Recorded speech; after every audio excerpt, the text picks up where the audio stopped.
I just want to preface this by saying that my entire childhood watching basketball was dominated by LeBron James. So, Hello, Adam Ryan Donato. hello, welcome to another Hard Review, and today I'm here to talk about Air. This is the new Ben Affleck movie starring himself, Matt Damon, Jason Bateman, and Viola Davis. This is telling the story about how Michael Jordan signed with Nike. I've been going back and watching a lot of older Ben Affleck movies, not only movies that he starred in, like Reindeer Games and Jersey Girl, but also trying to watch his directorial features that I've never watched yet. I still haven't seen Live by Night. I thought The Town was really good, and Gone Baby Gone was my personal favorite from him so far. I need to rewatch Argo. I'll probably do that while I edit this review, but I remember really enjoying Argo as well. This is an Amazon movie, and I'm happy that it's going to theaters in the first place. You know, you got some really big stars here. I think this movie is going to be a total hit at the box office because I think it's generally a very good movie. It's very much so carried by its stars here. The star power, the names, they're so cool, they're fun to hang out with and enjoyable, and this will put butts in seats, and I think the butts that are in seats will enjoy what they're seeing. I do think that it skews itself more to sports fans. Obviously, it's about sports, but there's a lot of jokes where it's like, John Stockton, who's ever heard of Gonzaga? And like, I don't follow college basketball very much, but I know that Gonzaga is like one of the top schools for college basketball. My mom's not going to get that. I mean, she's going to know that they're talking about something that's probably famous, but there's a lot of jokes like that where they're like, that's not going to catch on. This is another Member Berries type movie where it's like, remember the 80s? Especially the soundtrack, they just pummel you with like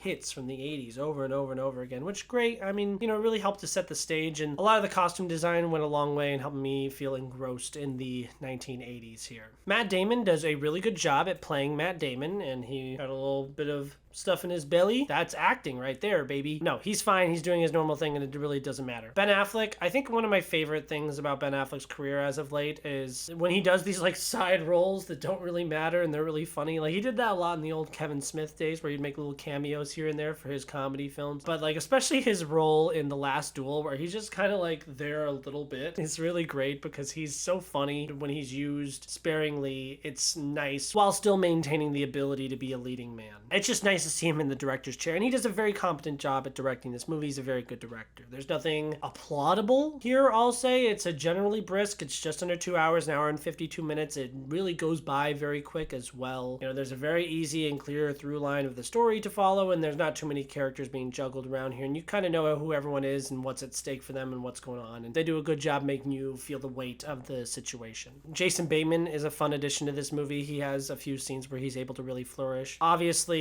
the standout performance here is Viola Davis. I don't think that this movie will get any serious Oscar contending consideration. I don't think this movie will get any serious Oscar consideration, but if anyone's going to get anything, she might sneak into the supporting actress role because she's kind of in that Meryl Streep echelon where she's just so great all the time that we just kind of give her the benefit of the doubt and we're like, you know what? Give Viola Davis a nomination. She was really good in that. Even when she's in a bad movie, like the first Suicide Squad movie, like she's the best part about the movie. She's fantastic. I can't give her enough praise. I also want to shout out Chris Messina. You may remember him as the detective in Devil. That's what I remember him from. But he's a lot of fun in this movie, really funny, especially when he's having his meltdown scene. The entire theater was erupting and it was a lot of fun. I mean, this is just a movie about cool guys who are taking big risks and gambling and talking about sports and who they think is going to be good. Just hanging out, making fun of guys for freaking out. I'm a cool dude and I care about the game. I care really about the game. You don't even know the game. You don't even follow the game. What is your favorite thing about his game? You don't know. I know because I follow basketball. Because I'm cool. Yeah, this is a dad movie to the max. One of the things I wrote on my little note card is I'm going to say, your dad's favorite movie since Top Gun 2. From what I know about the story of how all this went down, it feels very faithful. I realize anything negative I'm going to say about this movie is going to be immediately called off as biased because I literally have LeBron James' name right above my head twice. When it comes to Michael Jordan and LeBron James in movies, I think Michael Jordan clearly has the edge because his Space Jam movie is fantastic, whereas LeBron's is ass. Trainwreck is really bad despite LeBron James being decently funny in it, but Air is really good, and obviously that's not a real good one-to-one comparison there, but I think the decision to not show Michael Jordan in this movie was very good. I saw a little TikTok where Ben Affleck was talking in an interview where he was like, well, if we see Michael Jordan and it's not Michael Jordan as we see and know, then we're gonna feel like the movie's fake, and I